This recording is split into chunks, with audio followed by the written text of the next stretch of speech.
প্রাক্তন কংগ্রেসের বিশাল একটা ক্ষতি হয়ে গেছে, সমাজের একটি বিশাল ক্ষতি হয়েছে, একটা নক্ষত্রের পতন হয়েছে। প্রায় 4 দশকের অধিক ধরে সমাজসেবা এবং রাজনীতিতে জড়িত ছিলেন সুরজিৎ দত্ত মহাশয়। কালকে রাত্রেবেলায় 11:15 নাগাদ খবর পেয়েছি কলকাতা থেকে, সমস্ত মায়া মমতার ত্যাগ করে আমাদের সকলকে ছেড়ে উনি চলে গেছেন।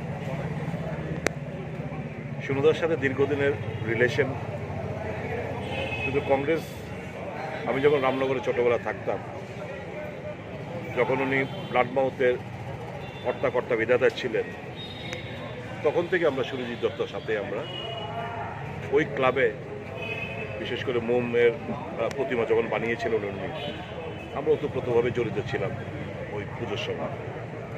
সেই সুরজিৎ আমরা বহু, আমার দিদিমার বাড়ির পাশের বাড়ি হচ্ছে সুরজিৎ দত্ত, একটা পারিবারিক রিলেশন ছিল। তারপরে রাজনৈতিক রিলেশন তৈরি হয়। দীর্ঘদিনের সুখ দুঃখের সাথে একসঙ্গে বহুত লড়াই সংগ্রাম করেছি আমরা। ভাবতে অবাক লাগে যে আজ উনি আমাদের মাঝে নেই। বিশাল বড় ক্ষতি হয়ে গেছে। প্রচুর মানুষের উপকার করেছেন, আর্থিক সহায়তা, চাকরি থেকে শুরু করে মানুষের মধ্যেই থাকতে ভালোবাসতেন। এই ক্ষতি আগামী দিন কীভাবে পূরণ হবে সেটা আমি বলতে পারছি না এই মুহূর্তে দাঁড়িয়ে, কিন্তু এতটুকু বলতে পারি, উনি যেখানেই থাকবেন ঈশ্বরের চরণে ঠাঁই হবে ওনার যে কর্ম করে গেছেন, নিশ্চয়ই তার ফল ঈশ্বর ওনাকে দেবেন।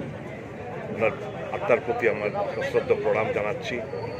শোক সন্তপ্ত পরিবার পরিজনদের প্রতি আমার সমবেদনা জ্ঞাপন করছি। উপরন্ত ক্ষতি হয়ে গেল, ভাবতে অবাক লাগছে।